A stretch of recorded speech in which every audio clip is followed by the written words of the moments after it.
Merci beaucoup. Muchas gracias. Señoras y señores, estimados colegas, como lo hizo ya de manera brillante el doctor Luis Miguel, voy a intentar restituir en unos momentos los hechos más importantes discutidos durante las dos últimas jornadas y empezar a proponerles cierto número de recomendaciones. Previamente, quisiera, tal como lo hice el lunes, decir aquí cuán honrado estoy de estar nuevamente en esta sala y poder participar en esta reunión académica, porque ilustra para mí el vigor, la fuerza de las relaciones que unen desde hace ya muchos años la Academia Nacional de Medicina de México y la Academia Nacional de Medicina de Francia. Es muy satisfactorio para mí comprobar que trabajamos juntos y somos capaces de producir reuniones como esta. Quisiera también no solo agradecer, sino también rendir homenaje y felicitar a los promotores de esta reunión que están en esta tribuna y que son el doctor Luis Miguel Gutiérrez Robledo y el doctor Jean-Pierre Michel. Tal como lo eligió el comité de organización, esta reunión tenía que ver con la vacunación en el adulto mayor,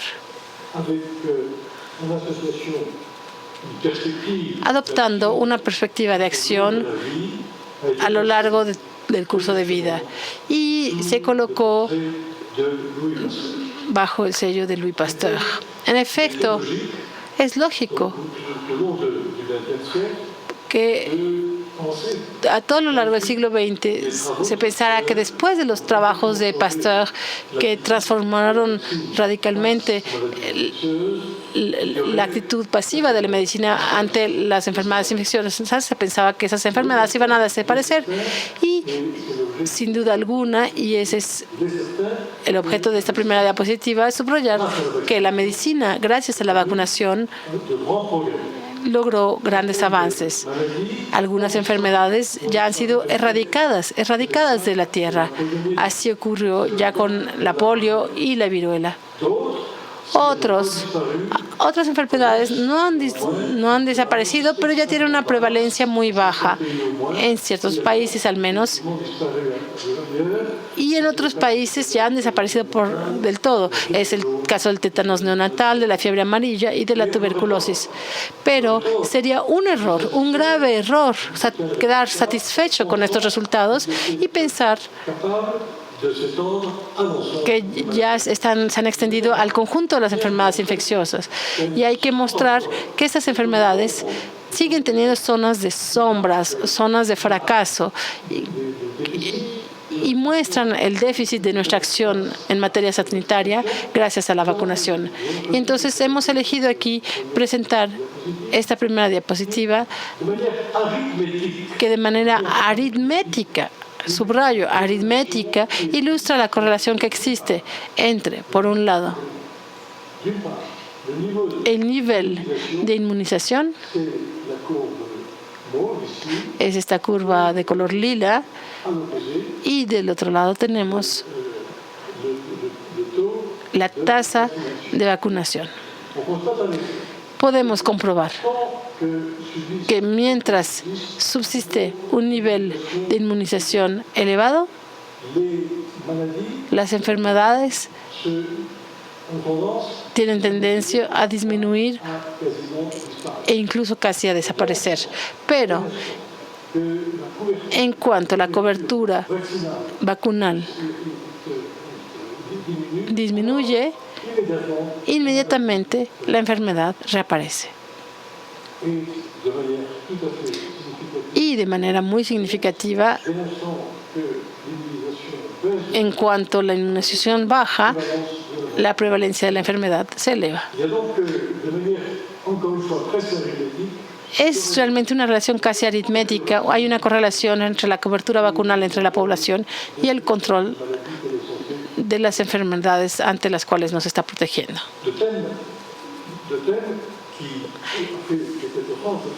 El tema central de esta reunión tiene que ver con la carga mórbida de las enfermedades infecciosas en los adultos mayores.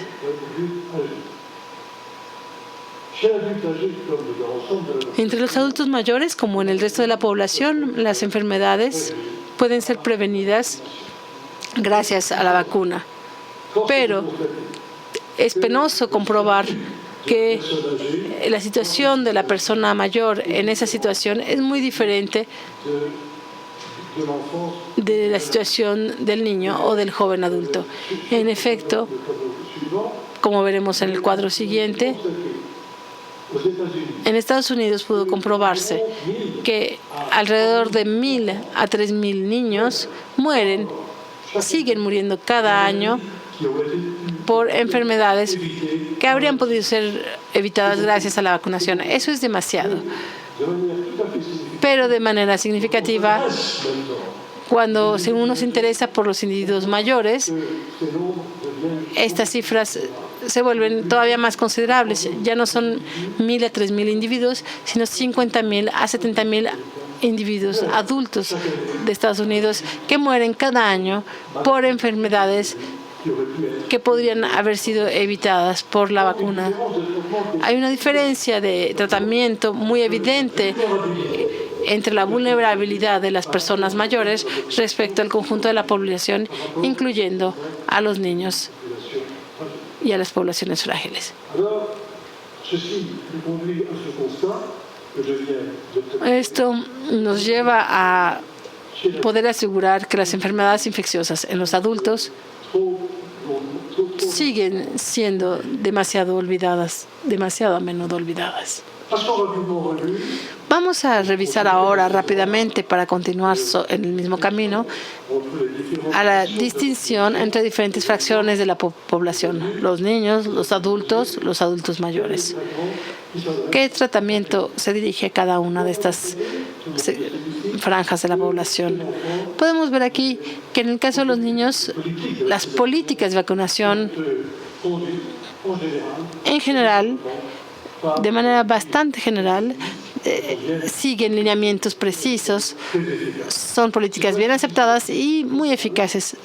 Estamos ante una situación casi ideal, salvo en ciertas circunstancias donde todavía sigue habiendo reticencias o también imperfecciones en la aplicación de los lineamientos. Es el sistema ideal y es el que desearíamos que existiera a todo lo largo de la vida. Uno puede comprobar que todo déficit que interviene en las campañas de vacunación propagadas y aplicadas en la infancia tienen un efecto nocivo, desde luego, un efecto deleterio sobre los niños y sobre los adolescentes. Pero esos efectos indeseables van a continuar a lo largo de toda la vida.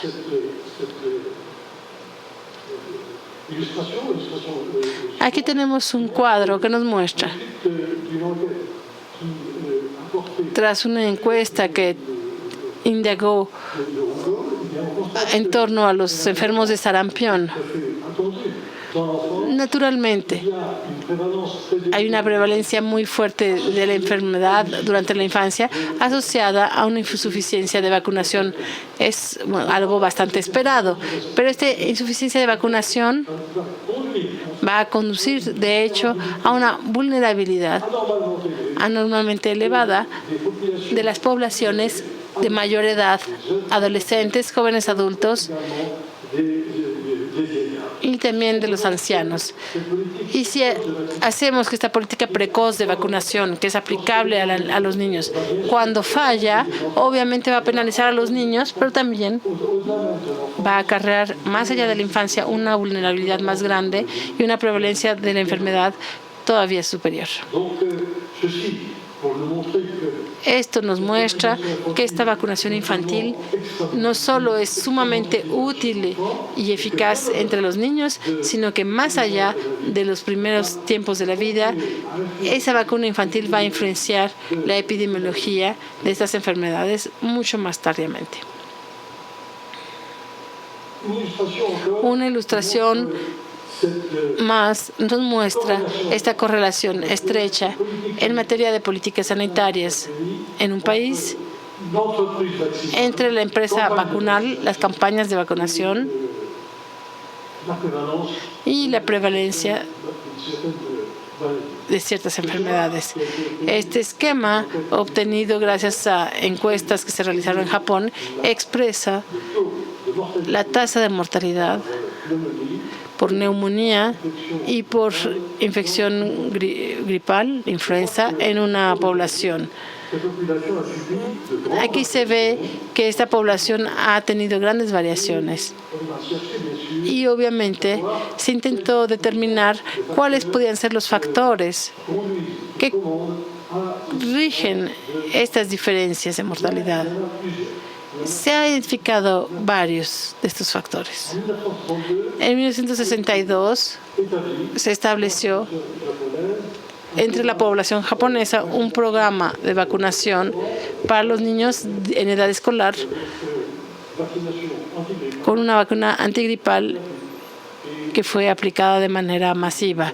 Eso obviamente dio sus frutos porque la mortalidad se redujo de manera perfectamente considerable.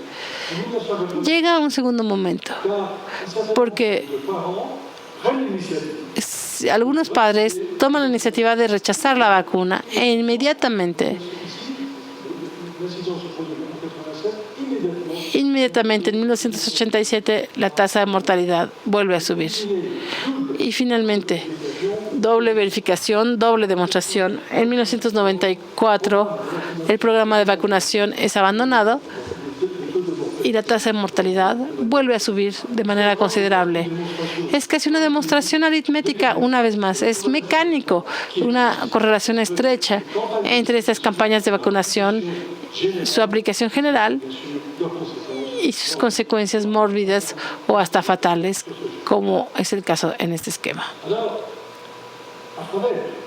Entonces, a través de semejante demostración, se requiere abrir un nuevo capítulo de estas campañas de vacunación con un término curioso, porque casi tienen que ver con veterinaria, la inmunidad de rebaño, a través de acciones conducidas individualmente sobre individuos aislados, unos respecto de los otros. Esta campaña de vacunación tiene un efecto directo no solamente sobre el individuo vacunado, sino que también por la difusión de agente patógeno tiene efectos sobre el conjunto de la población, es decir, sobre el rebaño, que es aquí el conjunto de la población.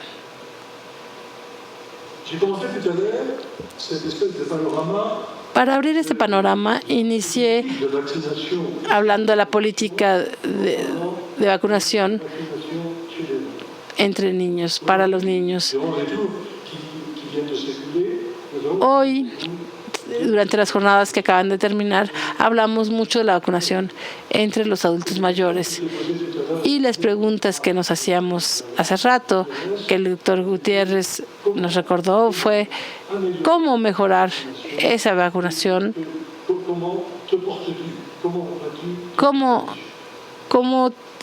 ¿Cómo estás? ¿Cuál es tu estado de salud en esas condiciones? De manera muy intencional, ambas partes de este esquema fueron disociadas.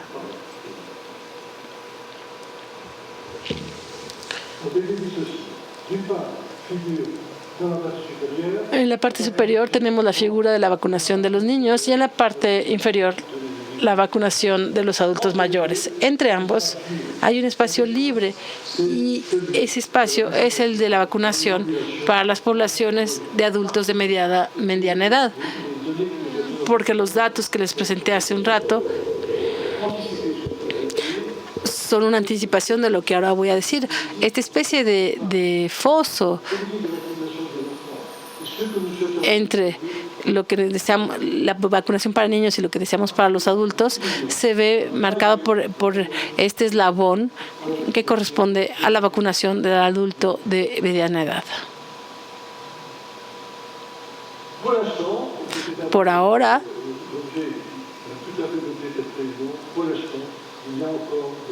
y ese fue el objeto de esta reunión, no existen recomendaciones específicas para los individuos adultos y su vacunación. Es un déficit importante porque esta política vacunal va a regir todos los acontecimientos del adulto mayor. Una demostración de lo que les acabo de decir es la que nos ofrece la Asociación Americana del Corazón y el Colegio Americano de Cardiología.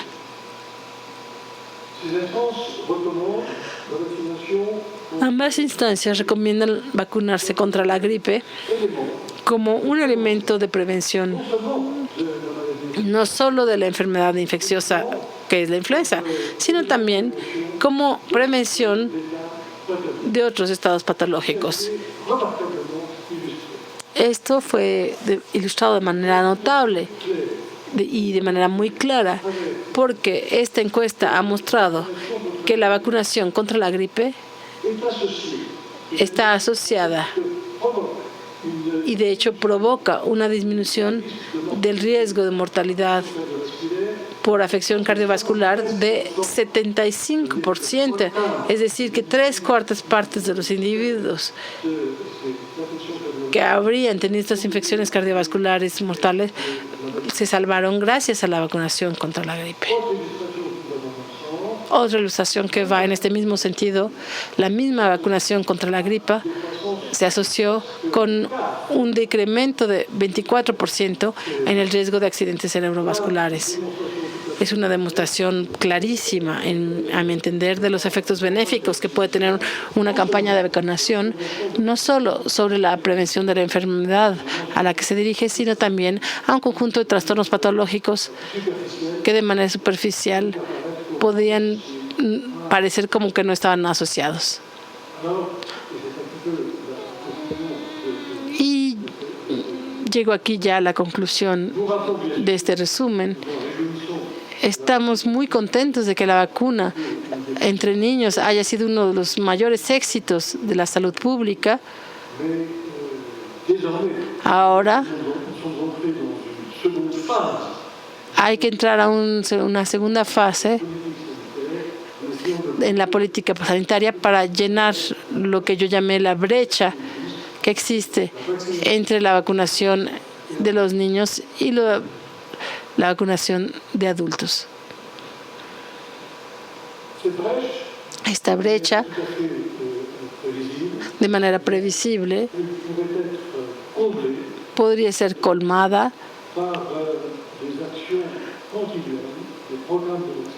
mediante acciones continuas, programas de vacunación dirigidas hacia esta fracción media de la población, de tal manera que se pueda provocar, como se indique, un estado de envejecimiento saludable.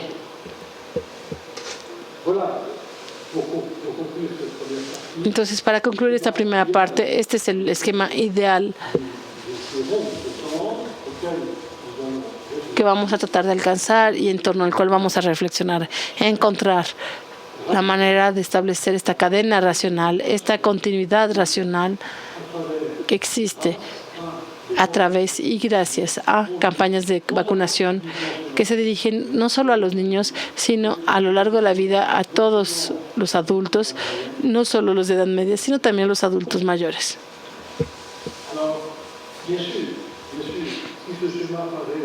Desde luego, este esquema parece bastante evidente, pero no hay que ocultar que sigue habiendo muchas incógnitas y sobre todo la que nos muestra aquí esta flecha. Entonces, sí, vacunar a los adultos y a los adultos mayores, pero ¿a qué ritmo? ¿A qué edades? ¿Cuándo? Son varias preguntas a las que tendremos que responder.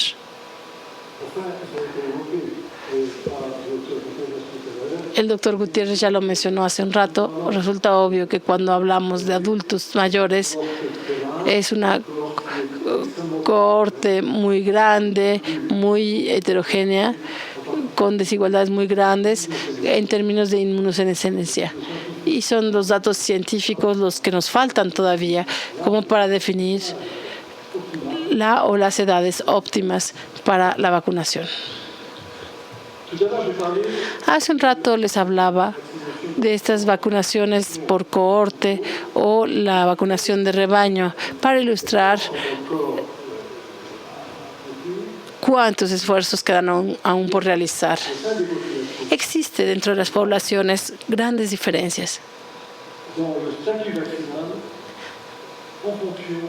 Diferencias de la situación vacunal en función de los grupos y subgrupos de población. La comparación de estas 4 gráficas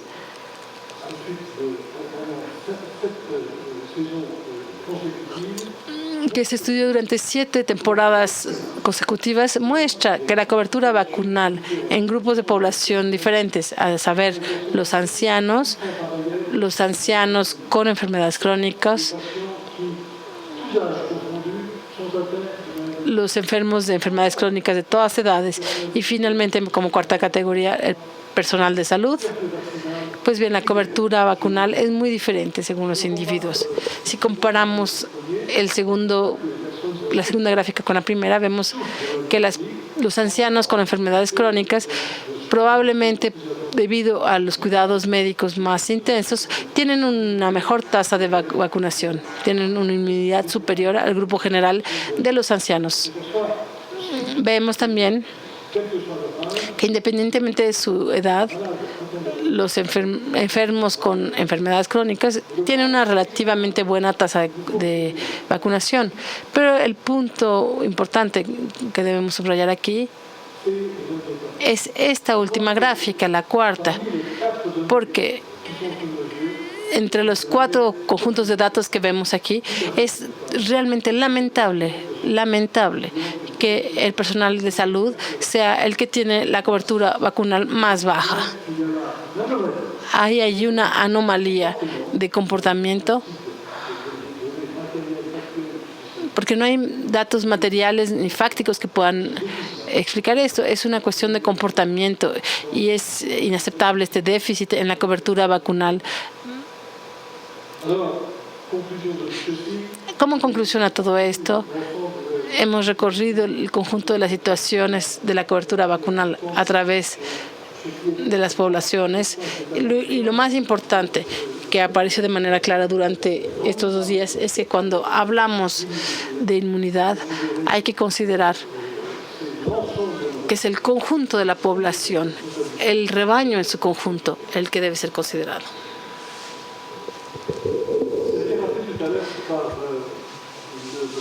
El doctor Gutiérrez lo mencionó hace un momento y quisiera yo simplemente recordarlo.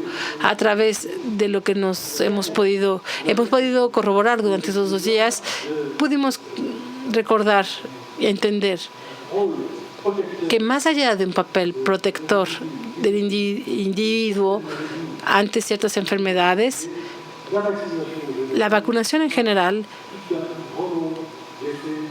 tiene un número importante de efectos benéficos. El primero de ellos es que la vacunación reduce la mortalidad ligada a enfermedades e infecciones prevenibles. Segunda consecuencia benéfica, reduce las complicaciones de ciertas enfermedades y también la duración de las hospitalizaciones. Tercera consecuencia benéfica, disminuye el uso de antibióticos. Es un punto muy importante gracias a la vacunación antibacteriana. Sabemos todos la crisis por la que atravesamos hoy debido al uso inmoderado e incluso irracional de los antibióticos. Justamente por razón de la antibioticoresistencia, que es un problema de salud pública, y la vacunación tiene un efecto benéfico a este respecto. Finalmente, también un dato que se subrayó en estas 2 jornadas, hay ahorros financieros gracias a estas campañas de vacunación. Y finalmente, y es lo que estaba al centro de nuestras 2 jornadas, el bienestar general de los individuos se ve protegido, sobre todo en el caso de las personas mayores. Así pusimos en perspectiva los datos que fueron expuestos a lo largo de estas 2 jornadas. Entonces, ¿qué filosofía, qué ideas clave podemos retirar de estas 2 jornadas? Dudo en llamarlas recomendaciones. Vamos a tener que afinar la redacción de estos elementos. Pero bueno, son elementos que debemos tener presentes. Para empezar, la vacunación representa sin ninguna duda en el ámbito de la salud pública es el mayor éxito del siglo XX. Sin embargo, según lo vimos ya, no podemos darnos por satisfechos con el estado actual de esta cobertura vacunal. Hay aún mucho por hacer, hay imperfecciones y debemos realizar nuestros mejores esfuerzos para mejorar y consolidar el éxito esperado de las vacunas. Segundo punto, todas las diferencias que les indiqué hace un rato revelan de manera clara un nivel de información insuficiente o en todo caso desigual. Los actores de esta información son, ante todo, los médicos familiares. Ellos deben tener la información, ellos deben incitar a la vacunación. Y bueno, acompañados por los profesionales de la salud, ellos son actores clave en la promoción de la vacunación.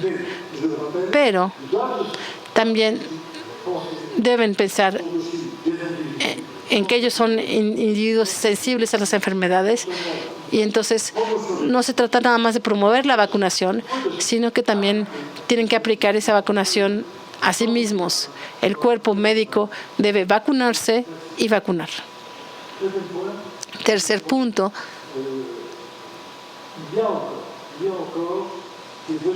sigue habiendo necesidades en términos de conocimientos a nivel internacional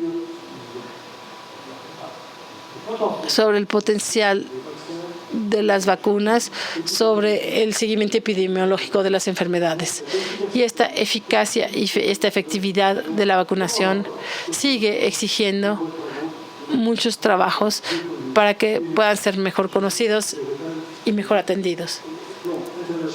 A nivel internacional, retomando un término que se utilizó mucho el año pasado, hay un solo mundo, hay una sola salud. La salud pública es una salud global. Cuarto punto, la comunidad internacional debe movilizarse para garantizar una mejor información, un mejor conocimiento, mejores argumentos, para presentar argumentos sólidos contra lo que todos conocemos aquí, estos movimientos hostiles opuestos a la vacunación.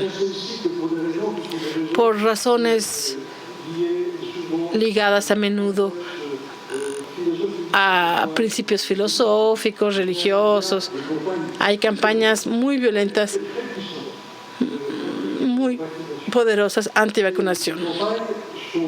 Esas campañas no solo están muy extendidas, sino que se basan en general en datos erróneos e incluso falsos, datos que toman partido. Y la comunidad internacional, la comunidad científica internacional debe movilizarse para responder a estos datos falsos con datos fácticos, sólidos, científicos que permiten apoyar la vacunación. Como consecuencia lógica de lo que acabo de decir, resulta obvio que la educación es un pilar de una mejor utilización, de una mejor aplicación de la vacunación. De manera que no podemos calificar de sorprendente, pero sí importante, esta formación debe ser aplicada en prioridad en las escuelas de medicina, en las escuelas de enfermería. Pero eso también se dijo ayer en particular. Entre los más pequeños, en la primaria, los niños deberían ser informados acerca de los beneficios de la vacunación. Desde luego, esta difusión de la información, esta comunicación, debe utilizar todos los medios modernos que conocemos para llegar de la manera más amplia al conjunto de la población.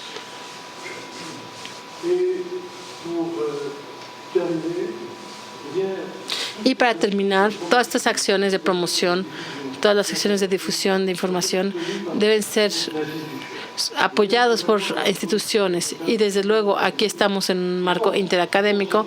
Nosotros pensamos que las academias de medicina deberían de ser, y de hecho son ya, pero deben seguir siendo los promotores de la difusión de esa información. ¿Por qué? Porque las academias de medicina son consideradas, al menos tengo la debilidad de pensarlo así, como instituciones competentes. Reúnen a los expertos médicos de un país y permiten llevar a cabo una reflexión y labores de información. Son además independientes. A menudo los grupos antivacunas recurren a los conflictos de interés y subrayan el hecho de que la promoción de la vacunación en realidad es la promoción de la industria farmacéutica y que el único interés de esa promoción es vender las vacunas. Entonces, a nosotros nos toca como académicos, como entidad independiente, decir que eso es falso, que la vacunación es importante fuera de toda consideración de orden mercantil. Eso es lo que quería yo recordarles y proponerles hoy. Creo que para terminar esta primera reunión interacadémica, lo digo sin falsa modestia, fue un éxito, todo un éxito. Y entonces va a alentar a nuestras dos academias a seguir adelante con esta acción de reflexión y de información común en otros ámbitos de la salud pública. Muchas gracias por su atención.